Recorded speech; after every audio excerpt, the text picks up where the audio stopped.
أعوذ بالله من الشيطان اللعين الرجيم. بسم الله الرحمن الرحيم. الحمد لله رب العالمين بارئ الخلائق أجمعين.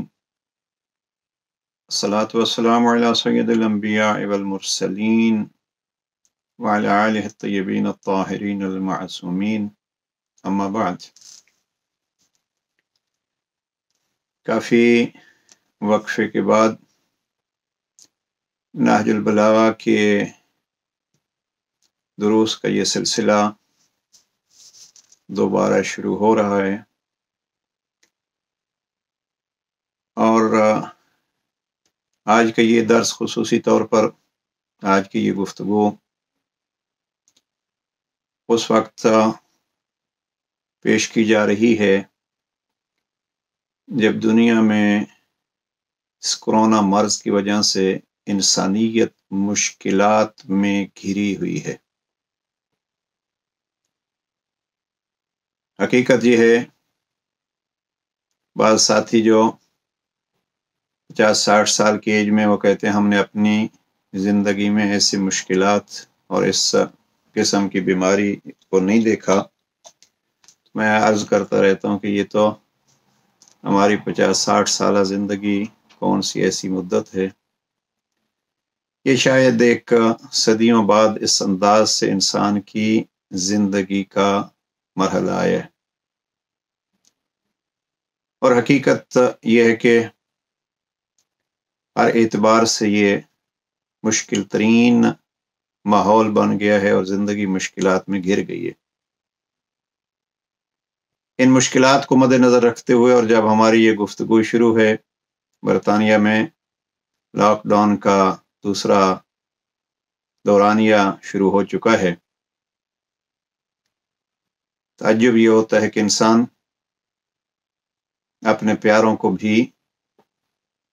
مل نہیں سکتا۔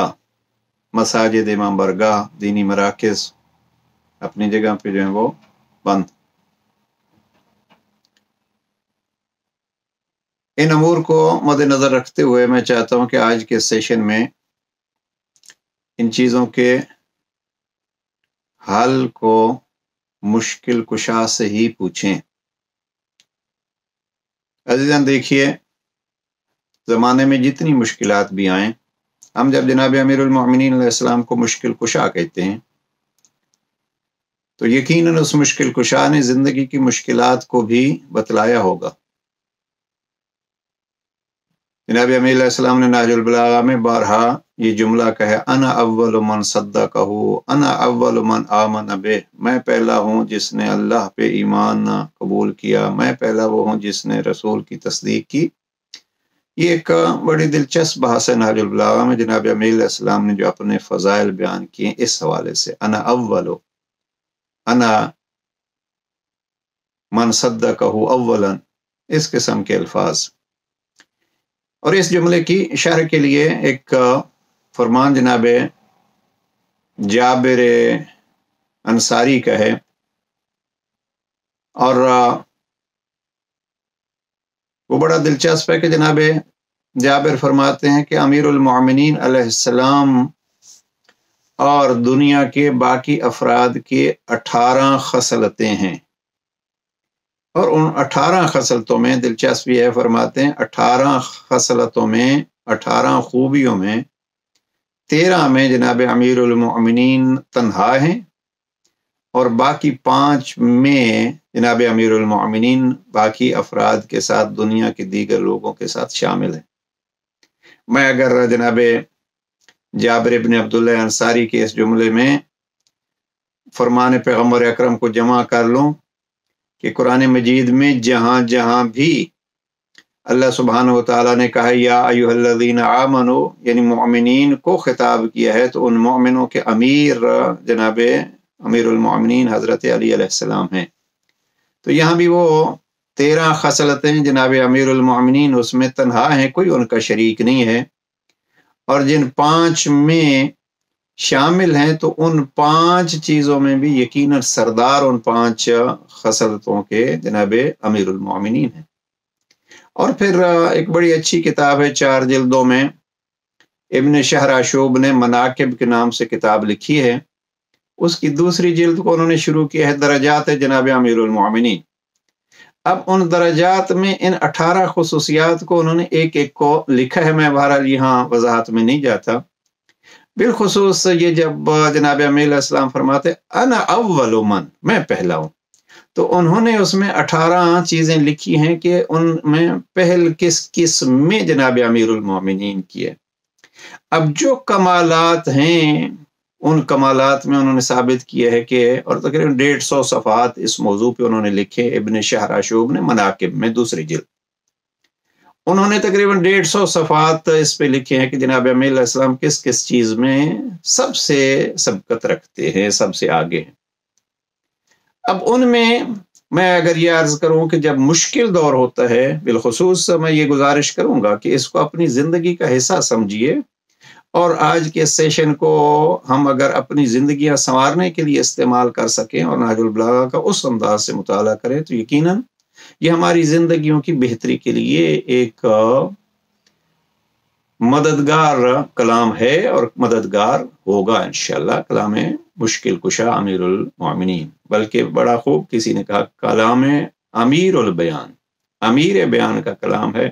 تو جو کلام ہو سکتے ہیں ان کا امیر یہ کلام بھی ہے، اس لیے کہ یہ امیر بیان کا کلام ہے تو اس کا بیان جو ہے وہ بھی بیانوں کا امیر۔ نہج البلاغہ کا ایک بڑا حصہ، جیسے میں نے بارہا یہ عرض کیا ہے کہ نہج البلاغہ کا ایک بڑا حصہ ذات توحید سے متعلق ہے، اللہ سبحانہ وتعالیٰ کی معرفت، اللہ سبحانہ وتعالیٰ سے تعلق، اللہ تعالیٰ پر بھروسہ، اللہ کی عظمت کے تذکرے۔ اگر اس کو بھی لیا جائے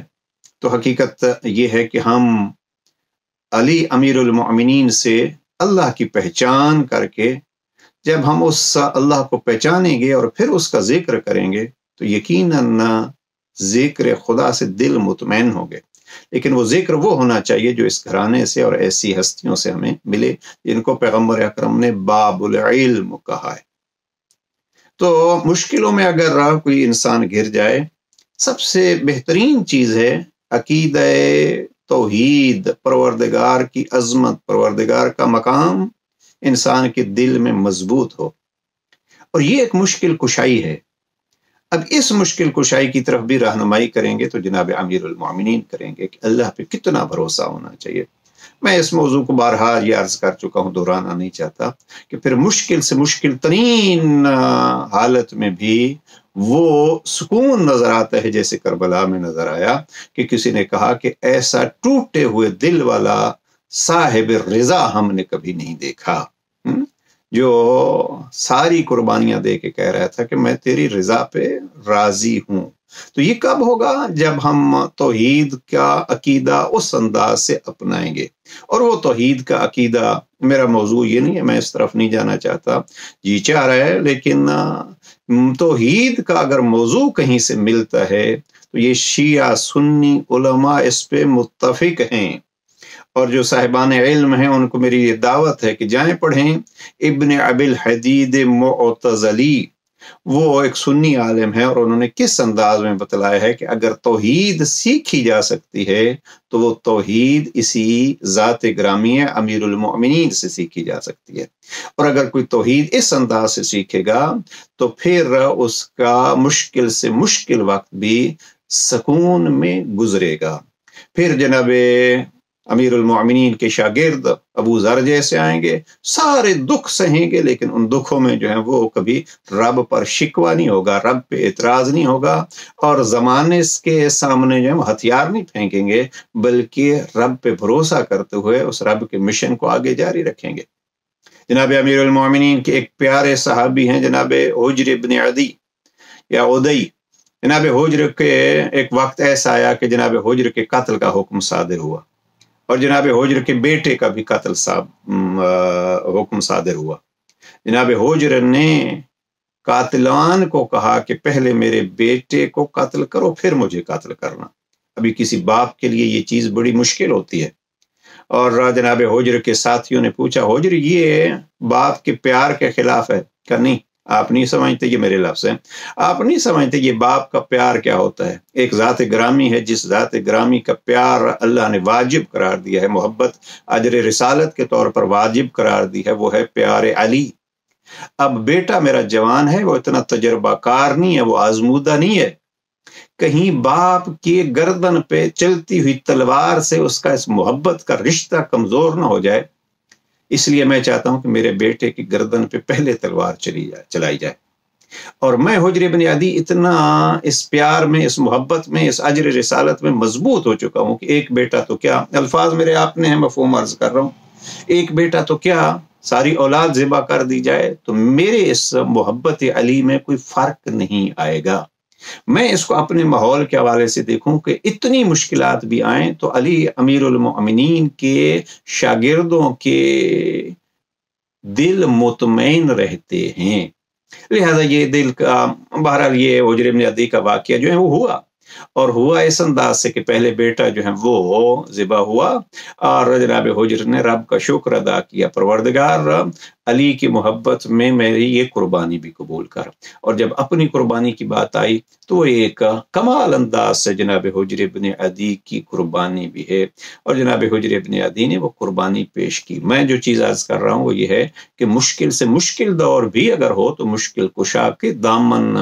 سے ہمارا تمسک ہو تو ہم ان مشکلات کو بڑے آسانی سے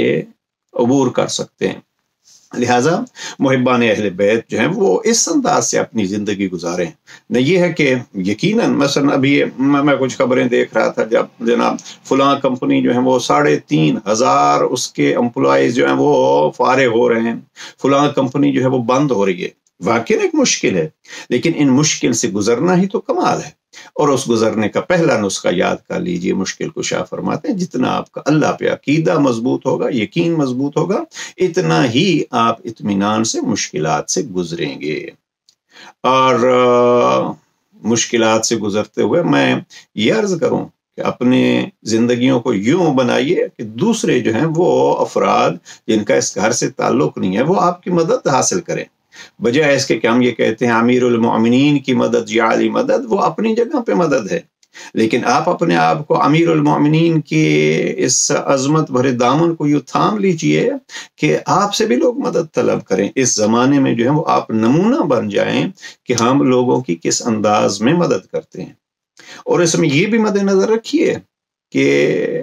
مجھے مولانا روم کے وہ اشعار بار بار یاد آتے ہیں، اور بڑی تفصیل سے نہج البلاغہ کے شارح علامہ محمد تقی جعفری نے ان کو پیش کیا ہے، اور مولانا روم جو ہے وہ دفتر اول کے آخری حصے میں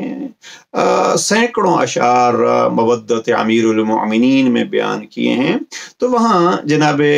امیر علیہ السلام کی عظمت میں مولانا روم اپنی اس مثنوی کے دفتر اول کے اختتام پہ ایک شعر فرماتے ہیں کہ تیرے کام تو خدا ہی کام ہے۔ اگر ہم اس عنوان سے دیکھیں تو یہ اعتراض ہو سکتا ہے، اور کوئی یعنی مفہوم کو اگر مد نظر رکھا جائے تو دقت کرنی پڑتی ہے، کہیں ایسے نہ ہو کہ علی معاذ اللہ خدا والے کام کر رہے ہیں۔ لیکن کچھ چیزیں ایسی ہوتی ہیں جیسے مثلا ایک بات سمجھانے کے لیے خود جناب امام علی الرضا علیہ السلام کا فرمان ہے کہ ایک چیز اللہ کی سیرت اپنا لو یا سنت اپنا لو۔ جناب امام علی الرضا علیہ السلام فرماتے ہیں کہ ایک سنت اللہ کی لے لو، ایک سنت پیغمبر سے لے لو، ایک سنت اللہ کے ولی امام سے لے لو۔ مثلا اللہ کی سنت جو ہے وہ کیا ہے، اللہ کی سیرت کیا ہے؟ جناب امام فرماتے ہیں اللہ کی سیرت یہ ہے کہ وہ ستار العیوب ہے، دوسروں کے پردے چھپاتا ہے، گناہ چھپاتا ہے، ان کے عیبوں پہ پردے ڈالتا ہے۔ تو اب امام 8ویں امام فرماتے ہیں آپ بھی ستار العیوب بن جاؤ۔ اب یہاں ستار العیوب بننے سے یہ مراد نہیں ہے کہ ہم معاذ اللہ خدا بن گئے ہیں، نہیں، اللہ سبحانہ و تعالیٰ نے جو اچھے اخلاقیات ہمیں عملاً اس کی ذات نے سکھائے ہیں وہ ہمیں آگے بھی سکھانے چاہیے۔ تو اسی طریقے پہ جب ہم مشکلات میں گھرے ہوئے ہیں تو علی اپنی طور پر مشکل کشا، اور ہمیں بھی مشکل کشا ہونا چاہیے، لیکن یہ چیز یاد رکھنی چاہیے کہ اللہ سبحانہ و تعالیٰ کبھی انتظار میں نہیں رہتا کہ کوئی مجھ سے مانگے گا مدد تو تب میں مدد کروں گا، بلکہ اللہ سبحانہ و تعالیٰ جو ہے وہ ہماری ضرورتوں کو جانتا ہے، اور اپنی قدرت، اپنی طاقت اور اپنی رحمت اور اپنے اس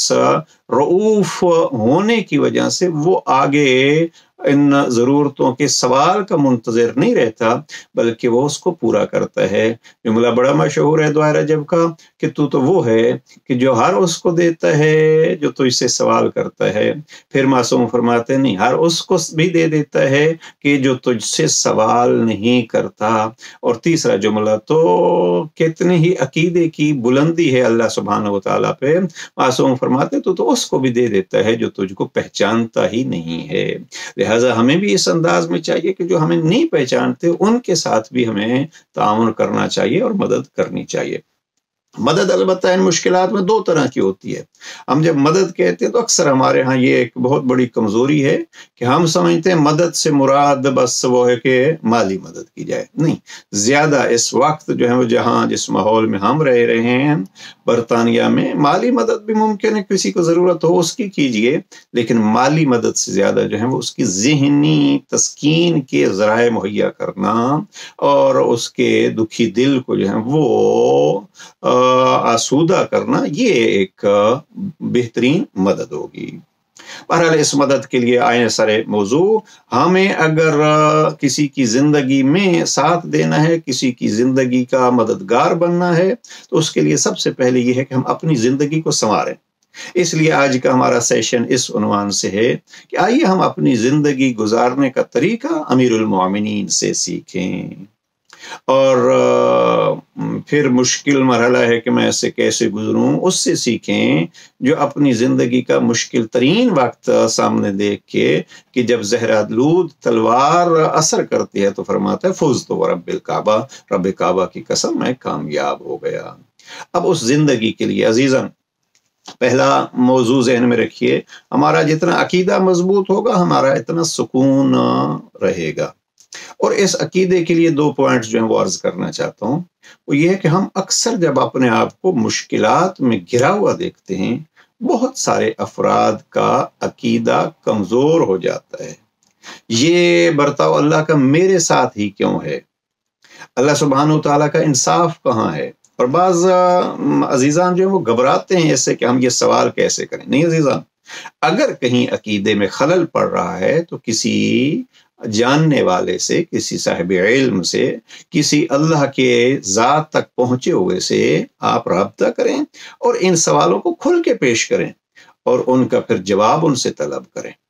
اگر آپ مثلا کہیں دیکھتے ہیں کہ کسی کو تکلیف ہوئی اور یہ اشکال ذہن میں آتا ہے کہ اللہ سبحانہ و تعالیٰ کا انصاف کہاں گیا ہے، اللہ تعالیٰ جو ہے وہ اس کی مدد کیوں نہیں کرتا، تو اس کا چونکہ ہمارا موضوع تو نہیں تھا، بہرحال بات ادھر آ گئی، تو دو چیزیں جو ہیں وہ گزارش کروں۔ ایک تو یہ کہ جب کوئی ایسا سوال ذہن میں آئے، اپنی ذات کو یا کسی اور شخص کو دیکھیں کہ اس کے ساتھ یہ مشکلیں پیش آ رہی ہیں، تو اللہ کہاں ہے؟ اب یہ دیکھیے کہ مشکلیں جس کی طرف سے آ رہی ہیں وہ کون ہے؟ بہت ساری ایسی مشکلات ہوتی ہیں جو ہماری اپنی وجہ سے ہوتی ہیں، جو ہمارے ارد گرد والے افراد کی وجہ سے ہوتی ہیں، جو معاشرہ کھڑی کرتا ہے۔ میں اکثر یہ کہتا رہتا ہوں کہ بہت ساری مشکلات ایسی ہیں جو اللہ کی طرف سے نہیں ہوتی، بندوں کی طرف سے ہوتی ہیں، اور اگر وہ بندے ان مشکلوں کو پیدا نہ کریں تو انسان آسانی سے زندگی گزار سکتا ہے۔ تو جب کوئی مشکل پیدا ہو تو پہلے یہ ہے کہ آپ دیکھیے کہ یہ مشکلیں جو ہیں وہ بندوں کی طرف سے ہیں، اللہ کی طرف سے نہیں ہیں۔ اس کا حل کیا ہو سکتا ہے؟ کم از کم ہم اپنی زندگی کو یوں اپنائیں کہ ہم کسی کی زندگی میں مشکلات پیدا نہ کریں۔ مثلا بہرحال ابھی بہت ساری مثالیں جو ہیں وہ دی جا سکتی ہیں۔ میں اپنی زندگی کو آسان کرنے کے لیے کتنوں کی زندگی کو مشکل کرتا ہوں، اور میں اپنی زندگی بہتر سے بہتر گزارنے کے لیے کتنوں کی کمزور سے کمزور گزرتی ہوئی زندگی کو پس پش ڈال دیتا ہوں، اس کو مد نظر نہیں رکھتا۔ مثلا اگر میری زندگی میں اس مشکل حالات میں میری زندگی 2 پاؤنڈ کے خرچ سے گزرتی ہے، میرے پاس 10 ہیں، تو کیا اس اضافی میں کسی اور کی مدد کر کے میں اس کے لیے مشکل کشا بن سکتا ہوں یا نہیں؟ تو یہ حقیقت میں ایک یہ ہے کہ یہ جو مشکلیں ہیں ان کو مد نظر یہ رکھیے کہ یہ اکثر مشکلیں ہماری اپنی وجہ سے ہوتی ہیں۔ اور پھر مثلا کسی کی بیماری کو مد نظر رکھتے ہوئے کوئی اعتراض کرتا ہے، اس کے ذہن میں یہ شبہ آتا ہے کہ اللہ سبحانہ و تعالیٰ نے بس یہ مرض اسی شخص کو کیوں دی، یا وہ شخص خود جو مریض ہے وہ یہ سمجھتا ہے کہ مجھے ہی کیوں یہ مشکل پیش آئی، تو اس کے لیے گزارش یہ ہے کہ آپ فقط اللہ کی لی جانے والی چیزوں کو نہ دیکھیں۔ اس نے ہمیں صحت ہم سے لے لی، آپ دیکھیں اس نے ہمیں دیا کیا کیا ہے۔ اگر ہم اس کے دیے ہوئے کو دیکھیں تو پھر جو وہ لے رہا ہے اس کو ہم مد نظر نہیں رکھیں گے، اور وہ ہمیں بہت کم نظر آئیں گی۔ اور تیسری چیز جو عرض کرنا چاہتا ہوں وہ یہ ہے کہ اگر اللہ سبحانہ و تعالیٰ نے کچھ تکلیف دی ہے تو اس تکلیف کو آپ اس نگاہ سے دیکھیں کہ یہ ایک امتحان ہو سکتا ہے۔ اگر آپ مثلا 6 سال کے بچے کو کہیں آپ اسکول جاؤ، صبح آپ کو اتنے بجے جاگنا ہے، تو اکثر جو ہیں وہ بچے مشکلات کا سامنا ان کو ہوتا ہے، بس اس ٹائم میں کیوں جاگوں اور اس ٹائم میں اسکول کیوں جاؤں، اس لیے کہ اس کو اسکول کی اہمیت نہیں معلوم ہوتی کہ میں اسکول جاؤں گا، یہ تکلیف میں اٹھاؤں گا تو میرا مقام کیا بنے گا۔ ہم نے بہت سارے افراد دیکھے ہیں، مثلا بڑے بڑے یعنی چھوٹے بچوں میں نہیں، ڈگری کے لیول پر جو ہیں وہ افراد محنت کرتے ہیں، اور جب محنت کرتے کرتے امتحان کا وقت آتا ہے تو ان کو گھبراہٹ ہوتی ہے، بھئی یہ امتحان جو ہیں وہ گھبرا رہے ہیں آپ اس لیے ایک مشکل سمجھتے ہیں، لیکن یہ آپ کو معلوم ہونا چاہیے کہ یہ امتحان کی سختی آپ برداشت کریں گے تو ڈگریاں آپ کو ملیں گی۔ لہٰذا اگر زندگی میں بھی جن کو سختیوں کا سامنا آتا ہے، 3 چیزیں ہم نے یوں عرض کی ہیں۔ پہلے یہ ہے کہ آپ یہ دیکھیں یہ سختیاں جو ہیں بہت سارے مراحل انسانوں کی طرف سے ہوتے ہیں۔ دوسرا مرحلہ یہ ہے کہ جب سختیاں آتی ہیں، کچھ آپ سے لے لیا جا رہا ہے، تو آپ دیکھیں کہ بہت کچھ آپ کو دیا گیا ہے، اور جو ابھی آپ سے لیا جا رہا ہے وہ بھی آپ کا اپنا تو نہیں تھا، کسی دینے والے نے جو ہے وہ دیا تھا۔ اس لیے بعض بزرگان کو اور عرفاء کو ہم نے اس حد تک دیکھا ہے کہ اولاد جب لے لی گئی تو اتنا جملہ کہا، تیری امانت تھی، میں خوش ہوں کہ حفاظت کرتا رہا اور تو نے مجھ سے واپس لے لی، اب میں بری و ذمہ ہو گیا ہوں۔ اب یہ ہے یعنی جوان بیٹے کی وفات پہ ایک جملہ کہنا، اسی طریقے پہ صحت کے لیے، جب تک تو نے صحت دی میں وہ کام کرتا رہا جو تو نے میرے ذمہ لگایا، اب تو نے صحت مجھ سے لے لی ہے، میں بیمار ہو گیا ہوں، تو بھی یہ خود قرآن مجید کے الفاظ ہیں، بیماری دینے والا بھی تو ہے، شفا دینے والا بھی تو ہے۔ اور تیسری چیز جو میں عرض کر رہا ہوں وہ ہے امتحان۔ تو امتحان کے حوالے سے بھی اللہ سبحانہ و تعالیٰ نے بڑے واضح الفاظ میں فرمایا، وَلَنَبْلُوَنَّكُمْ بِشَيْءٍ مِّنَ الْخَوْفِ وَالْجُوعِ وَنَقْصٍ مِّنَ الْأَمْوَالِ وَالْأَنفُسِ وَالثَّمَرَاتِ وَبَشِّرِ الصَّابِرِينَ الَّذِينَ إِذَا أَصَابَتْهُمْ مُصِیبَۃٌ۔ قابل مبارکباد ہیں وہ افراد کہ ان سارے امتحانوں کے بعد جب ان کو کوئی تکلیف ہوتی ہے وہ کہتے کیا ہیں، اِنَّا لِلَّهِ وَإِنَّا إِلَيْهِ راجعون۔ یہ سورہ بقرہ کی آیت ہے جو ہم فقط کسی کی میت کی خبر سن کے پڑھتے ہیں، حقیقت میں یہ ہے کہ یہ ہمیں ہر روز پڑھنا چاہیے، اِنَّا لِلَّهِ وَإِنَّا إِلَيْهِ راجعون۔ ہم اللہ کی طرف سے ہیں، اللہ کی طرف ہمیں جانا ہے، بھیجنے والا بھی وہی ہے، بلانے والا بھی وہی ہے۔ ہم اس کو اگر یوں کہیں تو دینے والا بھی وہی اور لینے والا بھی وہی ہے۔ جب یہ یقین ہو جائے کہ وہ دینے والا بھی وہی ہے، لینے والا بھی ہے، اور وہ کبھی دے کے آزماتا ہے اور کبھی لے کے آزماتا ہے، تو ہم پھر ان چیزوں کو مد نظر رکھتے ہوئے یہ گھبرائیں گے نہیں کہ جناب ہمارے ساتھ یہ کیا ہو رہا ہے۔ لہٰذا اس مشکل دور میں ان چیزوں کو اپنائیے اور اپنی زندگیوں کو اس انداز سے گزاریے تاکہ آپ زندگیوں کی مشکلوں سے گھبرائیں نہیں۔ اور دوسری چیز جو آج خصوصیت سے عرض کرنا چاہتا ہوں وہ ہے ایک دوسرے کی مدد، اور اس کو بہت سارے نام دیے جا سکتے ہیں۔ قرآن مجید نے مثلا یہ فرمایا، انما المؤمنون اخوہ، مومن ایک دوسرے کے بھائی ہیں۔ اس کو جو ہے وہ صداقت اور دوستی کے عنوان سے بھی پیش کیا گیا ہے۔ میں آج خصوصیت کے ساتھ جناب امیر المومنین کا ایک فرمان جو کلمات کثار نمبر 38 میں ہے اس کو نقل کرنا چاہتا ہوں، اور اس میں یہی کہ یہ دوستی جو ہے وہ بھائی چارہ ایک دوسرے کی مشکلوں میں آسانی کا سبب بنتا ہے۔ البتہ جب اس بھائی چارے کو اختیار کیا جا رہا ہے تو اس کو دیکھیے کہ یہ بھائی چارہ جو ہے ہم نے کس کے ساتھ قائم کرنا ہے۔ اب اس عنوان پہ آتے ہیں، اگر آپ نہج البلاغہ کا یقیناً جو ہے وہ مطالعہ کرنے والے افراد ہی سیشنز کو سنتے ہیں اور مزید بھی کوشش ہی کیا کیجیے عزیزاً. نہج البلاغہ ذات گرامی کا کلام ہے، کیونکہ ایام جو ہیں وہ جناب پیغمبر اکرم کی ولادت کے اور جناب امام جعفر صادق علیہ السلام کی ولادت کے ہیں. صادقین، یہ دو سچوں کی ولادت کے ایام. تو ان دو سچوں کے حوالے سے میں اتنا عرض کروں کہ میں چونکہ نہج البلاغہ پہ گفتگو کر رہا ہوں، نہج البلاغہ میں بعض مقامات ایسے ہیں جناب امیر علیہ السلام نے کوئی مستقبل کی خبر سنائی جس کو ہم غیب کہتے ہیں، تو کسی نے کھڑے ہو کے کہا کہ یا علی آپ تو غیب کی خبریں دے رہے ہیں. جناب امیر المومنین مسکرا پڑے اور فرمایا یہ غیب کی باتیں نہیں ہیں، یہ کسی سیکھنے والے کو اللہ نے سکھایا. یعنی پیغمبر اکرم صلی اللہ علیہ وآلہ وسلم کو اللہ نے پیغمبر کو سکھایا اور اس اللہ سے سیکھنے والے نے پھر مجھے سکھایا ہے. یہ غیب کی خبریں نہیں ہیں. تو حقیقت میں یہ ہے کہ امیر المومنین وہ ذات گرامی ہیں جنہوں نے پیغمبر اکرم کے وسیلے سے اللہ سے سیکھا ہے. لہٰذا اگر زندگی کے مشکلات ہمیں عبور کرنی ہے اور ان سے مقابلہ کرنا ہے، تو جس کو پیغمبر اکرم نے یوں سکھایا ہے کہ وہ فخر کر رہے ہیں کہ پیغمبر نے اللہ سے سیکھا، پیغمبر نے مجھے سکھایا، اور پھر میرے لیے دعائیں بھی کیں، اور پھر اس کے لیے اور کچھ بھی لفظ نہ ہو. انا مدینۃ العلم والی بابها، اس کا گواہ ہے کہ پیغمبر اکرم کے علم کے حصول کے لیے بھی امیر المومنین کے دروازے پہ جھکنا پڑتا ہے. بہرحال یہ امیر المومنین کے فضائل اس لیے ہوتے ہیں. بڑا خوب کہا بعض شارحین نے نہج البلاغہ کی شرحیں جو ہیں وہ اس میں کہ جناب امیر علیہ السلام اپنے فضائل کیوں بیان کرتے ہیں. ذرا دقت کیجئے کہ جناب امیر المومنین اپنے فضائل کیوں بیان کرتے ہیں. اس ساری ابحاث کا خلاصہ میں یوں پیش کرتا ہوں کہ جیسے ایک حکیم اپنے یا ایک ڈاکٹر اپنے مطب پہ ایک بورڈ لگاتا ہے، اپنا نام لکھتا ہے، اپنی ڈگری لکھتا ہے. کس لیے لکھتا ہے؟ کہ کوئی اس بیماری کا مریض ہو تو وہ میرے پاس آئے اور میں اس کا علاج کروں.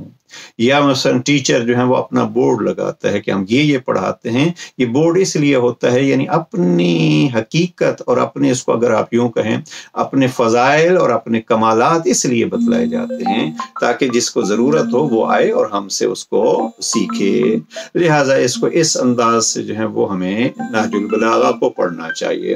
اور ہماری گزارش یہی ہوگی کہ نہج البلاغہ کو اپنی زندگی کے لیے ایک دستور زندگی سمجھ کے اپنائیں اور اس پر عمل کریں. اللہ سبحانہ و تعالی ہمیں توفیق دے اور نہج البلاغہ کو اس مشکل کشا کے کلام سمجھ کے اپنی مشکلوں کے حل کے لیے اور پھر اپنی مشکلوں کے حل کے ساتھ ساتھ دوسروں کی مشکلوں کو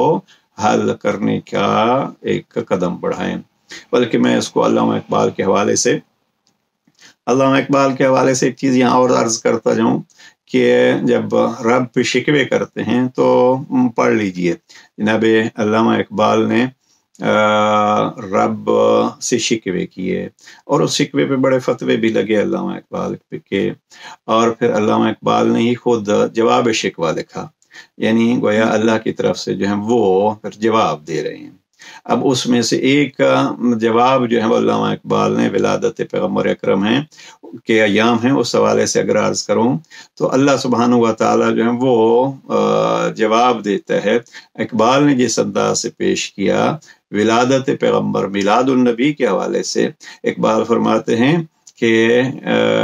کی محمد سے وفا تو نے، یہ کہنے والا اللہ ہے. یعنی علامہ اقبال جو ہے وہ گویا اللہ کی بات ہم تک شعر میں پہنچا رہے ہیں. کی محمد سے وفا تو نے تو ہم تیرے ہیں. یہاں ہم جو ہیں وہ اللہ سبحانہ و تعالیٰ کی ذات مراد لی ہے. کی محمد سے وفا تو نے تو ہم تیرے ہیں، یہ جہاں چیز ہے کیا لوح و قلم تیرے ہیں. یعنی اگر وفا ہم پیغمبر اکرم سے کریں تو یہ جہان ہی کیا پھر لوح و قلم یعنی جہاں انسانوں کی زندگیوں کے فیصلے ہوتے ہیں اور لکھے جاتے ہیں وہ ہے لوح و قلم. تو اس حوالے سے اگر ہم پیغمبر اکرم کی ذات گرامی سے وفا کرتے ہیں تو پھر ہماری مرضی کے فیصلے، میں بڑے اعتماد کے ساتھ یہ کہہ رہا ہوں کہ اگر ہم اللہ سبحانہ و تعالیٰ کے بھیجے ہوئے اس معلم کی تعلیمات کو اپناتے ہیں تو پھر رب کریم ہماری مرضیوں کے مطابق ہمارے فیصلے کرتا ہے۔ اگرچہ پھر وہ ایک الگ بات ہے کہ جو اللہ کا اتنا قریب ہو جاتا ہے پھر وہ اب اس کی اپنی مرضی ہوتی نہیں ہے، اس کی مرضی ہوتی وہ یہ جو اللہ کی مرضی ہوتی ہے،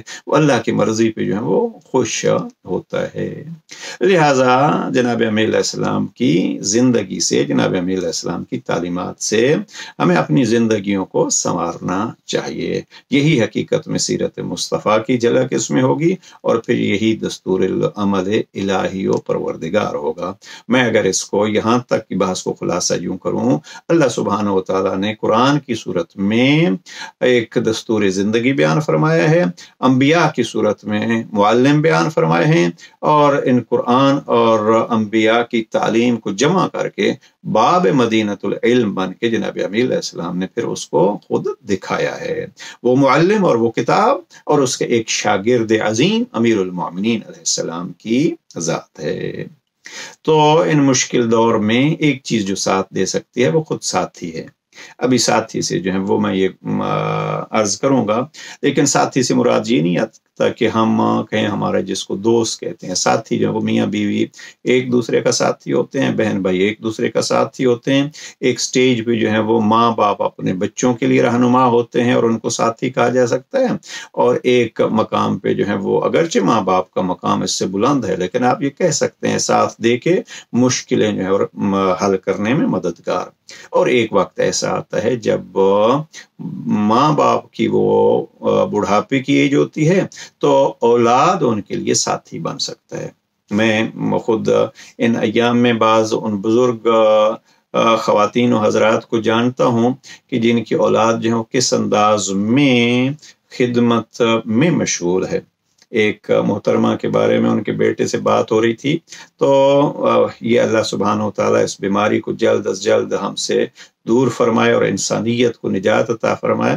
وہ تھوڑا یعنی فراموشی کا، بھول جانے کا مرض ان کو لاحق ہے، تو فرما رہے تھے تھوڑی تھوڑی دیر بعد جو ہے وہ 2 سوال کرتی ہیں: مسجد کب کھلے گی، امام بارگاہ کب کھلے گی، آج کوئی امام بارگاہ میں پروگرام ہے یا نہیں ہے، اور دوسرا یہ ہے کہ نماز کا وقت ہو گیا ہے، ہر 10 منٹ بعد نماز کا وقت ہو گیا ہے۔ ایسے افراد جو ہیں وہ کتنے خوش قسمت ہیں کہ ان کی سوال 2 ہیں: اللہ اور اللہ کے ولیوں کا گھر یعنی مسجد اور امام بارگاہ کھلی ہے یا نہیں، اس میں کوئی پروگرام ہے یا نہیں، اور دوسرا یہ ہے کہ اللہ کے دربار میں جھکنے کا وقت ہوا ہے یا نہیں۔ لیکن وہ اولادیں بھی قابل صد تعریف ہیں جو اپنے اوقات میں سے والدین کو وقت دیتے ہیں۔ لہذا اس مشکل کا اگر ایک جملے میں مجھ سے علاج پوچھا جائے، مادی اور وہ چیزیں حکومتوں کے بھی بسوں میں نہیں ہوتی۔ ابھی دیکھیے بڑے بڑے مثلا سب سے زیادہ نقصان جو ہوا ہے وہ ٹریولنگ والوں کا ہوا ہے۔ بعض جاننے والے جو ہیں بیچارے وہ اپنی دکانیں یا اپنے وہ آفیسز بیچنے تک بھی انہوں نے لگائے ہوئے ہیں، اور عجیب حالات ہیں۔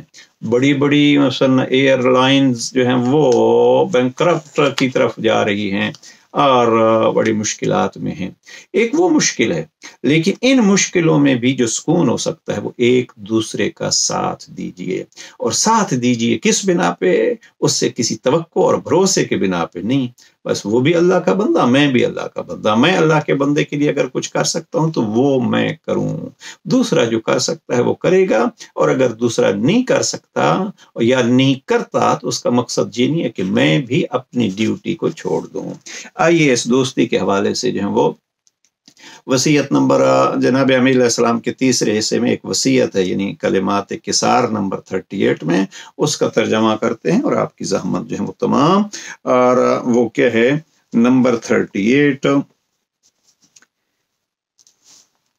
نہج البلاغہ کے مطالعے کے لیے آج کے سیشن میں یہ کہوں گا کہ ایک چیز یاد رکھ لیجیے۔ نہج البلاغہ میں مثلا میں عموماً مفتی جعفر حسین مرحوم کا ترجمہ سامنے رکھتا ہوں، اور اس پہ ہم نے کافی کام بھی کیا۔ اس میں 238 خطبات ہیں اور 79 اس میں خطوط یا وصیتیں ہیں، اور 480 کلمات کسار ہیں۔